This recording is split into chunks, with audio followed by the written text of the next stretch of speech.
Pemirsa, di era perkembangan teknologi yang pesat seperti saat ini, digitalisasi pelayanan rumah sakit bukan lagi menjadi pilihan, melainkan keharusan yang patut dipertimbangkan oleh manajemen rumah sakit.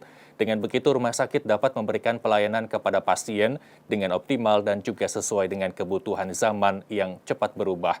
Lalu, apa saja manfaat sistem digitalisasi rumah sakit? Selengkapnya, kami bahas dalam Dialog Nusantara Siang berikut ini.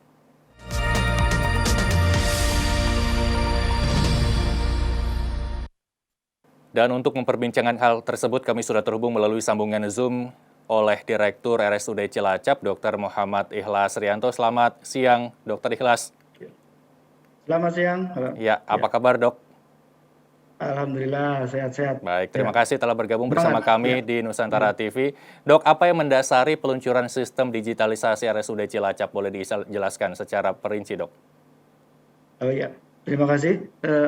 Terkait dengan kegiatan kita, dasar daripada kegiatan kita pertama adalah kita memasuki era industri 4.0 ya, 4.0 itu jelas kita ke arah digitalisasi. Kemudian terkait dengan kegiatan-kegiatan sekarang ini kemajuan teknologi adalah semakin berkembang. Untuk itu perlu sekali untuk masalah kita mengikuti, ya kita harus beradaptasi mengikuti kegiatan tren. Memang sekarang ke arah digitalisasi harus memang sudah seharusnya. Kemudian juga terkait dengan masa pandemi ini. Pandemi ini diharapkan kita mempunyai ada kebiasaan baru di mana kita ada penyesuaian kebiasaan baru itu, di mana adalah untuk pelayanan harus lebih cepat, singkat, efektif, dan efisien, tapi juga aman untuk semuanya. Ya, itu yang sebagai dasar kita untuk melaksanakan kegiatan digitalisasi di RSUD Cilacap ini. Ya. Baik. Dengan beberapa poin-poin kegiatan itu. Ya. Baik, Dok, apa yang bisa dimanfaatkan oleh konsumen dalam hal ini pasien terkait dengan peralihan digitalisasi pelayanan rumah sakit ini, Dok? Oh, ya, kita melihat bahwa kebutuhan masyarakat adalah kemudahan dan juga kecepatan, kepuasan kan gitu. Jadi kita melihat dari itu, jadi kita untuk awal ini kita dengan digitalisasi melaksanakan kegiatan program digitalisasi dari mulai lini pertama depan, yaitu dengan pendaftaran online. Sementara ini sebelumnya kita menggunakan hanya reservasi aja, ya hanya pesan tempat saja. Tapi sekarang sudah pendaftaran online. Jadi satu hari sebelumnya pasien itu sudah bisa mendaftar, langsung setelah pendaftaran dia akan mendapat satu hari kemudian dia akan ke tempat pendaftaran hanya mencetak kartu saja, dia langsung ke poli, sehingga akan mengurangi kerumunan dan mengurangi waktu tunggu kan gitu.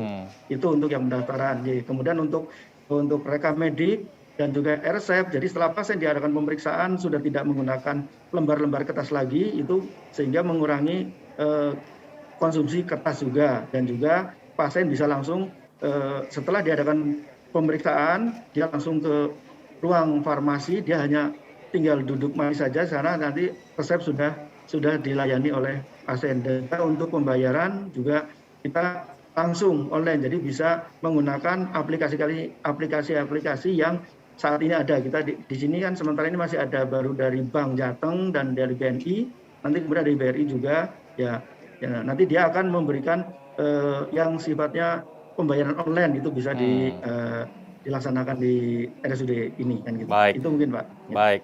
Bentuk sosialisasi kepada masyarakat seperti apa, Dok? Karena kita khawatirkan bahwa tantangan teknologi di dunia seperti saat ini, dalam hal ini digitalisasi, belum banyak masyarakat yang paham akan hal tersebut. Bagaimana pihak rumah sakit untuk memberikan edukasi kepada masyarakat, Dok? Oh iya, ya kita bergerak semua, Pak. Jadi dari mulai pendaftaran kita sudah mulai mengedukasi. Jadi setiap kali pasien yang datang kita langsung memberikan edukasi untuk latihan bagaimana cara mendaftar, sehingga nanti dia datang di kemudiannya itu dia biar bisa langsung bisa menggunakan pendaftaran online. Kemudian juga kita menggunakan jalur pakai Instagram, pakai Facebook, dan juga itu jalur-jalur yang kita laksanakan untuk biar bisa untuk sosialisasi itu. Jadi semua jalur kita kita masuki, dan juga kita konfirmasi ke dinas-dinas terkait ya di lingkungan masyarakat juga kita mencoba memberikan informasi ini secara gamblang sehingga nanti masyarakat benar-benar dimudahkan untuk mendapatkan layanan di RSUD ini. Iya, Baik, Pak. baik. Kalau perkembangan teknologi sudah barang Iya, tentu ada tantangan ke depannya. Apakah iya, Pak. dari Rumah Sakit Umum Daerah Cilacap sudah memetakan tantangan-tantangan ke depan dan bagaimana cara menjawab tantangan itu, Dok? Oh, iya. Ya, tantangan kita selama ini memang ada, pertama adalah sumber daya IT kita ya, yang kadang memang harus dimaksimalkan terus, Ya. kita pantau terus, kita kelola, kita tingkatkan lagi IT supaya dia bisa lebih mengikuti tren daripada perkembangan teknologi itu. Kemudian kita juga koordinasi juga dengan Kominfo. Di sini kan kalau tingkat kabupaten dari Kominfo Ya. koordinasi. Biar sistem informasi kita juga blessing sejalan dengan digitalisasi di pemerintah kabupaten. Kan itu seperti itu, Pak. Jadi kita juga koordinasi juga dengan tim yang lain dan juga kita juga koordinasi minta dukungan juga dari di sini ada perguruan tinggi, Bapak, perguruan Baik. tinggi Politeknik ya, Politeknik Negeri itu juga kita koordinasi biar seandainya ada perkembangan selanjutnya kita saling untuk lebih memaksimalkan daripada kelemahan ataupun kekurangan ada di dalam sistem digitalisasi ini. Itu Baik. begitu, Pak. Kalau tadi Anda sebutkan tantangannya adalah tenaga kerja kebutuhan kita di bidang Iya. IT begitu. Terus kemudian apakah ini Iya. pengembangannya dilakukan oleh pihak rumah sakit sendiri atau ada pihak ketiga yang membantu dalam mengelola sistem digitalisasi Rumah Sakit Umum Daerah Cilacap ini, Oh Dok? iya. Oh iya. Sampai saat ini kita masih menggunakan tenaga kita sendiri, Bapak. Jadi Oke. kita tenaga kita sendiri dan juga kita juga memacu dan memicu ya teman-teman di bagian IT kita supaya lebih intens dan eksis untuk lebih memaksimalkan lagi kinerja terutama di bagian IT sehingga karena ini IT merupakan sekarang ini sudah menjadi suatu kebutuhan, Pak, untuk bisa untuk pengembangan terutama dalam meningkatkan service excellence kita terutama di bidang pelayanan itu betul, Pak. Baik. Yang paling diperhatikan kinerja IT berkaitan sama salah satu fitur yang ada di sistem digitalisasi rumah sakit adalah rekam medis elektronik, dokter ya. Bagaimana menjaga keamanan data? Karena seiring dengan isu kebocoran data di Indonesia, kita tahu bahwa beberapa waktu belakangan marak terjadi, begitu ya, dokter. Apa yang bisa memberikan jaminan dari rumah sakit kepada pihak pasien agar rekam medisnya tetap terjaga dengan baik, Dok?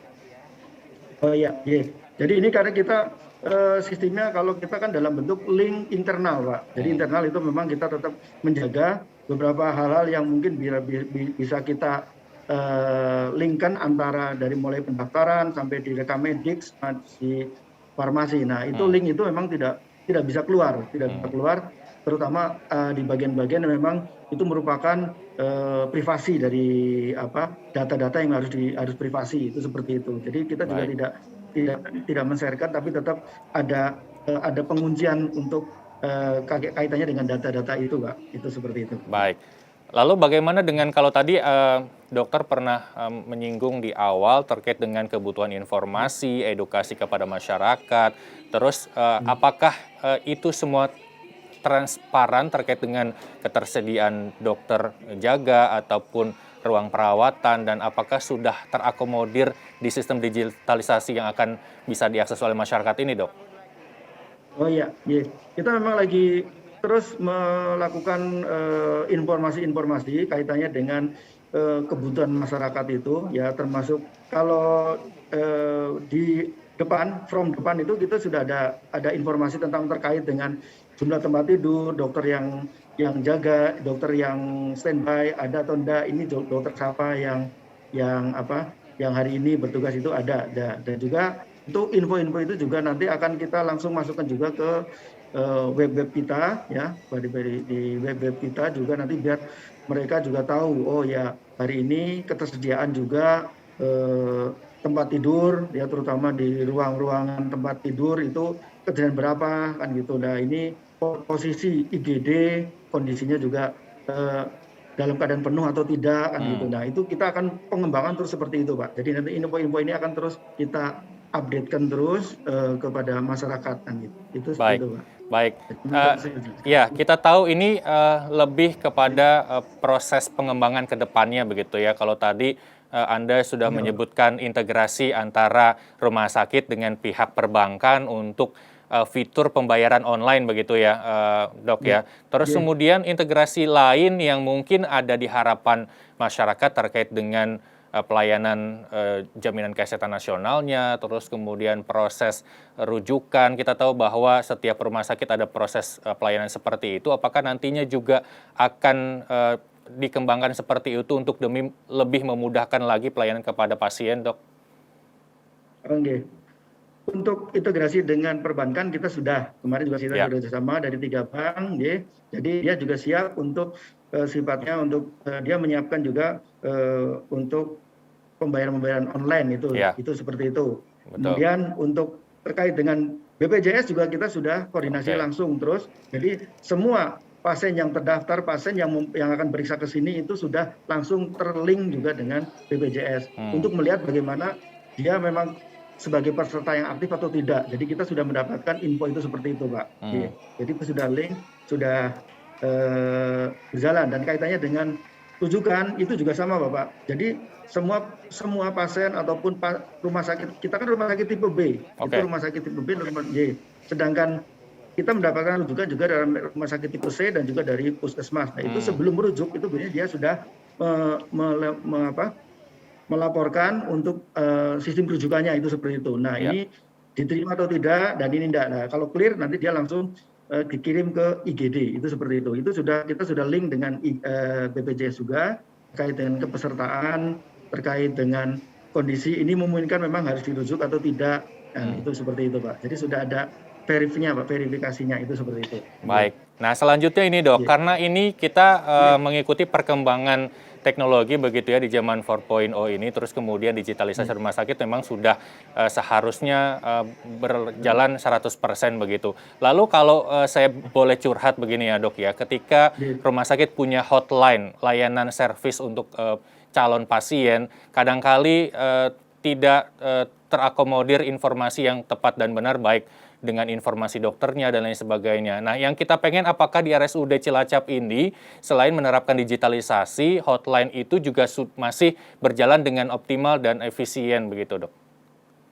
Oh, nggih. Jadi kita juga tetap ada itu sistem hotline itu kan nanti biasanya dia curhatnya ataupun informasinya dia biasanya di apa ya di Instagram atau di apa itu dia biasanya memberikan masukan ataupun mengeluh ataupun apa kan gitu. Nah itu memang kita juga ada tim yang di situ Oke. yang menjawab, dia menjawab kayak keluhan ataupun permintaan ataupun kondisi-kondisi yang memang dia membutuhkan informasi itu seperti itu ya. Dan kemudian di konter depan itu juga kita ada sistem pengaduan, unit Oke. pengaduan. Nah, di mana seandainya nanti dia mungkin mengadu tentang apa, layanan apa-apa itu dia konfirmasi itu bisa ke sistem pengaduan yang sudah kita siapkan juga di front depan itu sudah ada untuk unit pengaduannya, Bapak. Itu Baik. begitu. Baik, Dok, ke depannya teknologi digital apa yang sudah menjadi program RSUD Cilacap ke depan? Tapi jangan dijawab dulu karena kita harus break sejenak. Pemirsa, Nusantara Siang akan kembali di hadapan Anda sesaat lagi.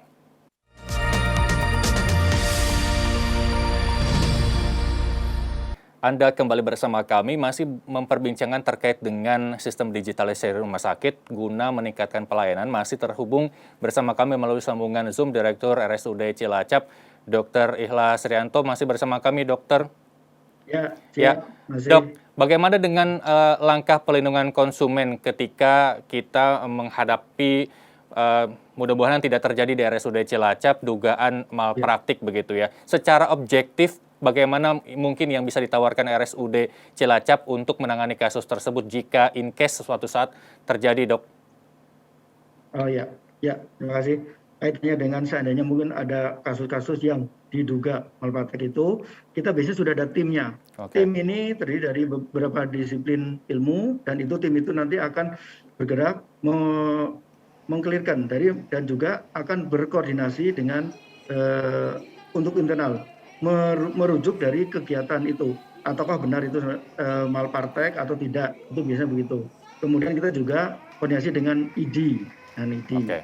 Ini juga sebagai tim yang akan nanti melihat sejauh mana kegiatan itu atau malpraktek atau tidak kan itu. Nah, Hmm. jadi kemudian juga dengan dinas kesehatan kaitannya dengan karena kita masih UPTD ya, Hmm. jadi kita koordinasi dengan dinas kesehatan kaitannya dengan kegiatan ini. Jadi mediasi-mediasi itu yang akan kita laksanakan, kita lakukan harapannya biar hal-hal yang memang ataukah itu benar kondisi seperti itu memang benar-benar malpraktek atau tidak. Itu biasanya kita dari awal itu kita sudah menekankan menjalankan itu seperti itu. Nah, Baik. oleh karena itu sebelumnya memang kita harus sering menekankan kepada teman-teman ya, teman sejawat yang lain juga Hmm. kondisi ini, jadi harus sering koordinasi kaitannya dengan kegiatan-kegiatan apa yang harus sesuai dengan tugas pokok dan fungsinya masing-masing, sehingga itu harus terus-menerus kita sering mengingatkan supaya biar bisa terjadi kejadian-kejadian yang tidak diinginkan. Itu Baik. seperti itu, Pak. Baik, kasus ini saya tanyakan ke dokter adalah sesuai dengan tagline yang ingin dicapai adalah service excellent ketika Service excellent. pasien di Indonesia ini seringkali berkeluh kesah bahwa pelayanan rumah sakit kurang memadai atau kurang memberikan kepuasan terkait informasi, pelayanan, pasca pelayanan dan lain sebagainya. Kita harapkan RSUD Iya. Cilacap juga memperhatikan hal itu, bukan hanya daerah Cilacap Siap. saja, tapi juga di seluruh Indonesia begitu ya dok ya. Selanjutnya perkembangan teknologi Siap. digital apa saja yang sudah menjadi program RSUD Cilacap ke depan, Dokter Oh ya. Ikhlas? Ini kan setelah dari beberapa item ini yang kita kembangkan dan ini sudah berjalan bagus, kita lagi lanjut ke pengembangan ke yang untuk pengelolaan di rawat inap, karena ini juga butuhkan juga di rawat inap perlu suatu sistem yang bagus sehingga tidak terjadi tumpang tindih ataupun dalam laporan ataupun adanya kalau di cross itu banyak sekali laporan-laporan yang tidak pas kan gitu.